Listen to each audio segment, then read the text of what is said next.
Varias provincias de la Patagonia Argentina están en llamas. Los incendios avanzan principalmente en Chubut y Río Negro y hay focos activos en Puerto Patriada, Epuyén, El Hoyo, El Bolsón y el Parque Nacional Los Alerces, donde se estima que en total las llamas ya consumieron más de 15.000 hectáreas de bosques y también de viviendas. Los incendios se producen un año después de uno de los peores fuegos forestales que vivió la Patagonia, por lo menos en las últimas 3 décadas. ¿Recuerdan en el verano del 2025 que teníamos estas noticias sobre los incendios en la Patagonia y llegó a afectar a 32.000 hectáreas? Bueno, estamos en el segundo año de esta seguidilla que pone bajo presión a los sistemas oficiales y comunitarios de combate del fuego. Escuchemos justamente a este voluntario que cuenta cómo organizan este trabajo a pulmón. Somos todos voluntarios haciendo lo que podemos. ¿Ustedes son todos voluntarios? ¿Todos trabajan, todos viven en El Bolsón? Muchos viven en El Bolsón y otros viven en El Hoyo. O sea, gente de otra provincia viene a ayudar porque la gente que hay acá no alcanza y hay gente que no ayuda. El Bolsón es provincia de Río Negro y acá estamos exactamente. En Chubut, claro, sí. Estamos sobrepasados, no podemos más. Hoy es sábado, desde el lunes a las 3 de la tarde que estamos todos. Todos tenemos nuestros trabajos, nuestra familia. Mucha gente de la que ves acá presente no tiene un trabajo fijo y changuea y deja de trabajar para venir a ayudar, por lo cual se queda sin plata. Nosotros somos un equipo de 20 personas y estamos todo el tiempo movilizándonos para todos lados donde nos piden ayuda. ¿Ustedes se armaron el año pasado? Nosotros armamos esta cuadrilla en Mallín, que salvamos varias casas de muchos de los chicos de acá y entre tantas otras también. Ambos hechos, estos 2 años consecutivos de incendios tan grandes en la Patagonia Argentina, suceden en un gobierno que niega la crisis climática y desfinancia los organismos necesarios para mitigar estos desastres naturales e intencionales. Tanto por quienes efectivamente produjeron los fuegos en la Patagonia como por el desfinanciamiento del manejo del fuego. En 2024 el gobierno de Javier Milei ejecutó apenas el 22% del presupuesto asignado para el Servicio Nacional de Manejo del Fuego, aún a pesar de la cantidad de incendios que fue la mayor en casi una década. El año pasado la subejecución presupuestaria fue similar, se gastó apenas un 25% del presupuesto, más o menos unos 20.000 millones de pesos. Y para 2026 la realidad no es mucho mejor.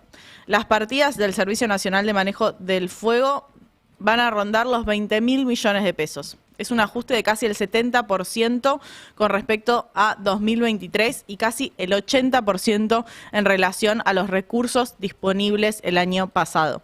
Lo tenemos acá en una placa del CEPA que muestra justamente cuánto se destina en ese manejo del fuego de parte del gobierno nacional. Después de 2 años donde tenemos estos veranos de sequías y estos veranos de incendios intencionales en la Patagonia.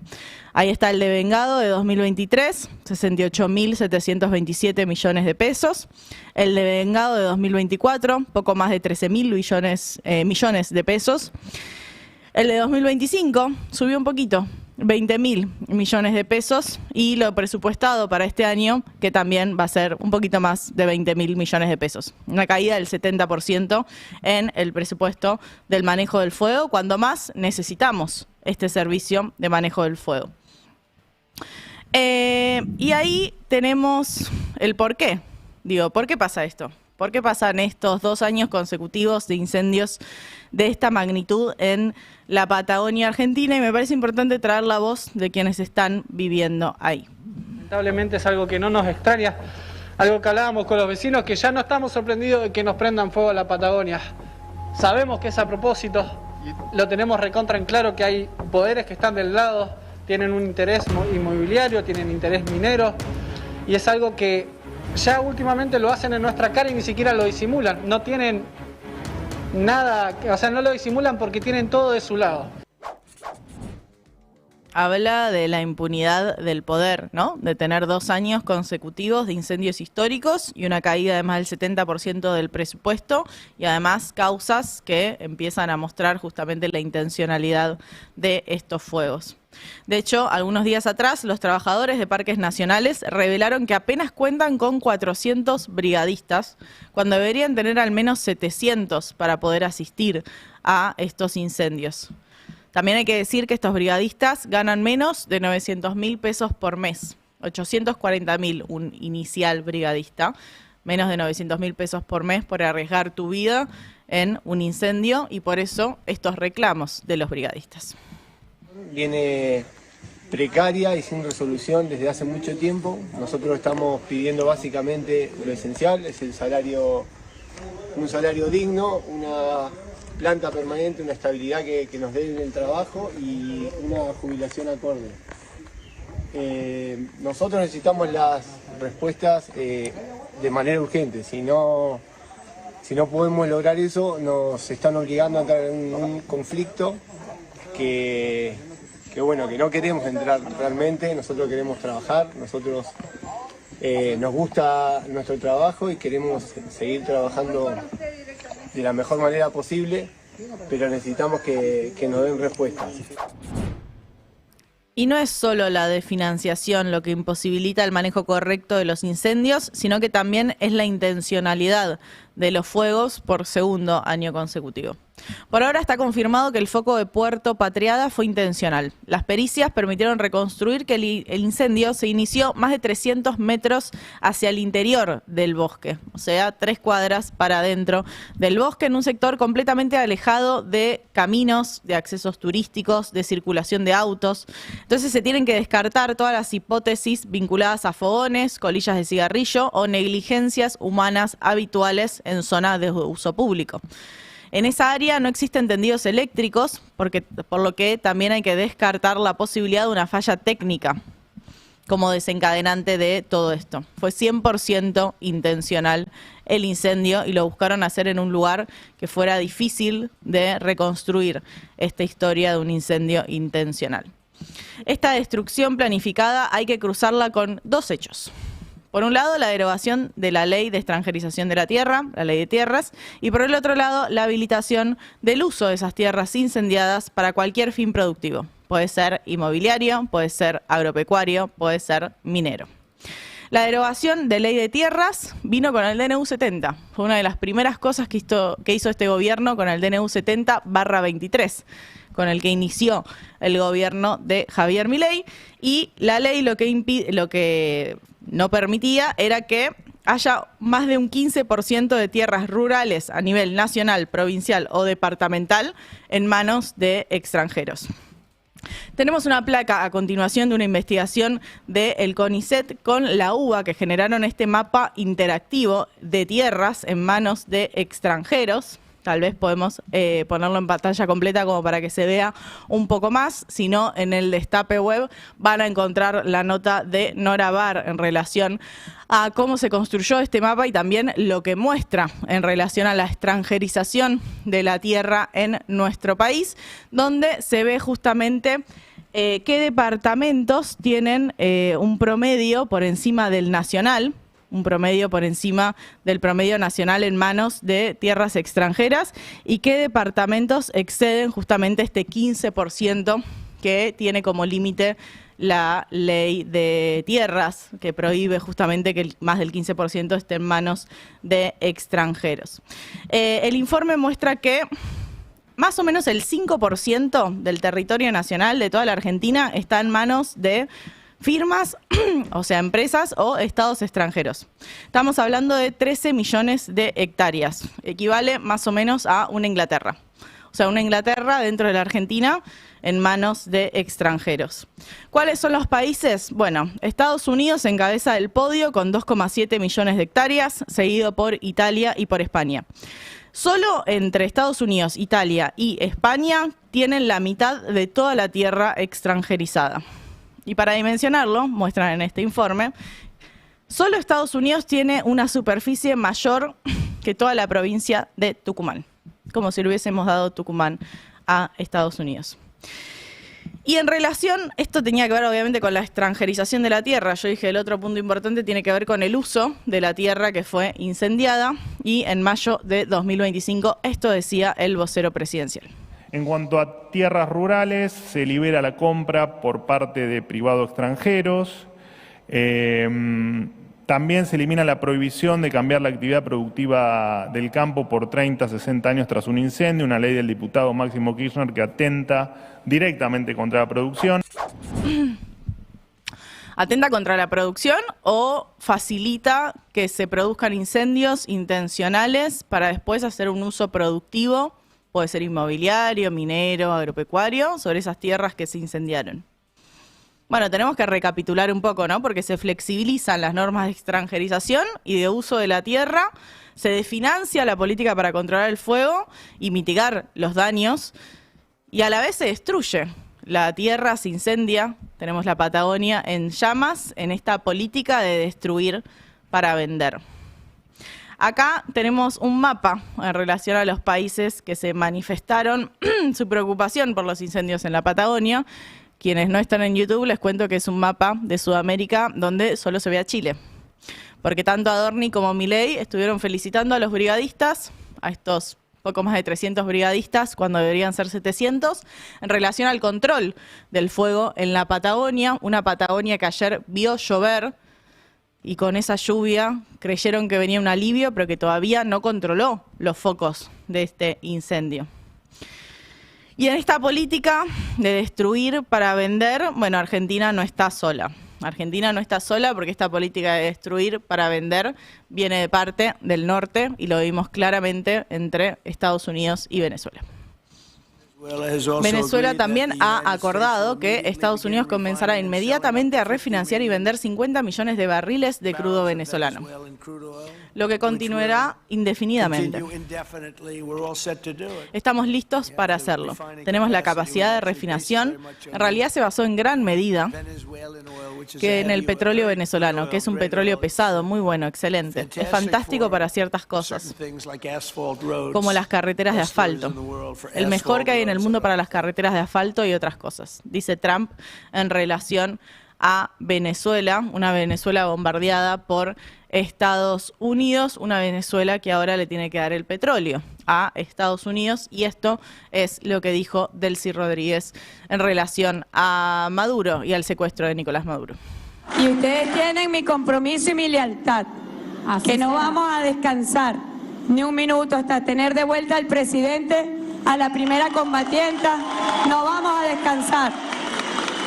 Lo juramos. Hace un año juramos con el presidente Maduro, hace un año, un 10 de enero. Y hoy, 10 de enero, un año más tarde, estamos jurando por su libertad. Lo vamos a rescatar, claro que sí. Claro que sí. Con la unidad de nuestro pueblo lo vamos a rescatar. Entonces tenemos a Trump ya hablando justamente de las implicancias económicas del control del manejo del petróleo venezolano, una Venezuela que sigue exigiendo por la libertad de su presidente Nicolás Maduro, y un Marco Rubio que habla ya no solo del petróleo que Venezuela le va a vender a Estados Unidos, sino de qué va a hacer Venezuela con ese dinero que reciba de Estados Unidos. Cada centavo, todo lo que compren con el dinero que ganan ahora con el petróleo, señor presidente, lo comprarán a Estados Unidos. Y eso incluye todo, desde equipos para la industria petrolera hasta alimentos, medicamentos y todo lo demás, le dice Marco Rubio a Donald Trump en relación ya a un manejo completo de la economía venezolana. Y son ingenuos quienes creen que esto se termina en Venezuela, que este control de Estados Unidos sobre la región termina simplemente en la frontera venezolana, porque también avanza con Cuba y lo tenemos en la placa 72. Este tuit, bueno, no es un tuit porque Donald Trump no usa Twitter, es un truth, una verdad de Donald Trump en la red social que creó el propio presidente estadounidense, y habla de que Cuba, leo textual, Cuba sobrevivió durante muchos años gracias al petróleo y el dinero de Venezuela. A cambio, Cuba proporcionó servicios de seguridad a los dos últimos dictadores venezolanos. Pero ya no. La mayoría de los cubanos han muerto tras el ataque estadounidense de la semana pasada, y Venezuela ya no necesita protección de los matones y extorsionadores que los mantuvieron secuestrados durante tantos años. Venezuela ahora cuenta con Estados Unidos, el ejército más poderoso del mundo, con diferencia, para protegerlos y los protegeremos. No habrá más petróleo ni dinero para Cuba. 0. Les sugiero encarecidamente que lleguen a un acuerdo antes de que sea demasiado tarde. Gracias por su atención en este asunto, presidente Donald Trump. Varias cosas de este tuit, ¿no? Primero, acá dice servicios de seguridad de los últimos 2 dictadores venezolanos. No, Nicolás Maduro no fue secuestrado por ninguna causa que tenga que ver con ser un dictador de Venezuela, sino que es una causa en relación a narcoterrorismo de un cartel que ya Estados Unidos dijo que no existe. El otro punto tiene que ver con que en el enfrentamiento para secuestrar a Nicolás Maduro murieron 32 oficiales cubanos que eran el círculo íntimo de protección de Nicolás Maduro, que dejaron su vida para protegerlo, y a eso se refiere cuando dice la mayoría de esos cubanos han muerto tras el ataque estadounidense. Ahora, ¿cómo pretende que esos hombres que dejaron la vida por Nicolás Maduro sean los secuestradores y extorsionadores que los mantuvieron secuestrados por años? Acá el único secuestrador es Estados Unidos y es Donald Trump. Pero avanza en estas amenazas ya a toda la región, y este fue el comunicado que sacó Venezuela sobre sus relaciones con Cuba, relaciones que vienen de larga data, obviamente, pero en estas aclaraciones que tiene que estar haciendo constantemente Venezuela, ya que parece que el micrófono de lo que pasa en la República Bolivariana lo tiene Estados Unidos y solo se escucha la voz de Estados Unidos y parece este poder absoluto que ya delimita todo lo que sucede en Venezuela.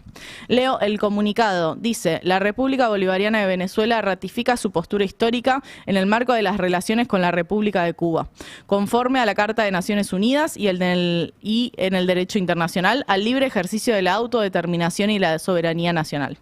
La relación entre la República Bolivariana de Venezuela con el Caribe y la República de Cuba se ha cimentado históricamente en la hermandad, la solidaridad, la cooperación y la complementariedad. Venezuela reafirma que las relaciones internacionales deben regirse por los principios del derecho internacional, la no intervención, la igualdad soberana de los estados y la libre determinación de los pueblos. Reiteramos que el diálogo político y diplomático es el único camino para dirimir de manera pacífica controversias de cualquier naturaleza. Esto lo sacaron ayer desde Caracas, justamente en respuesta a este tuit de Estados Unidos. Un Estados Unidos que sigue en su propia guerra interna entre la población y quienes la acechan, esta policía, esta especie de policía migratoria de ICE. Tenemos el siguiente video justamente con las protestas de Minnesota, protestas que se multiplicaron a lo largo y ancho del país. Y de hecho, ayer en los Golden Globes, en los Globos de Oro, Mark Ruffalo trajo justamente esta realidad que está viviendo la población en Estados Unidos. Lo escuchamos. Bueno, ahora lo vamos a escuchar. Tiene que ver justamente con una declaración que hizo en estas alfombras rojas de estos eventos tan galardonados, donde parecen estar un poco en una burbuja, ¿no? Por encima de lo que sucede en la realidad, en el pueblo que estaba afuera manifestándose, no solo en Minnesota, sino en todo el país, en contra de ICE, en contra de esta policía antimigratoria que parece pasar no solo por encima de la ciudadanía, sino también por encima de la población. Y acá se ve justamente una estrategia de esta extrema derecha que avanza contra la vida en todos sus sentidos, que busca mercantilizar cada uno de los espacios que habitamos. No importa que haya en ese espacio, si hay bosques nativos, si hay un parque nacional que es, fruto de riqueza de la humanidad en su conjunto, no importa. Va a mercantilizar absolutamente todo y va a buscar enemistarnos entre todos y entre todas bajo el manto del sálvese quien pueda. Ante todo ese contexto de hostilidad, ante todo ese contexto de sálvese quien pueda, lo que muestran las y los vecinos de la Patagonia en un nuevo año de incendio intencional es el camino que hay que seguir, que es el de la solidaridad, es el de construir para habitar, en oposición a lo que hacen ellos, que es destruir para vender. Una mañana cualquiera puede ser La mejor de todas. Habrá consecuencias.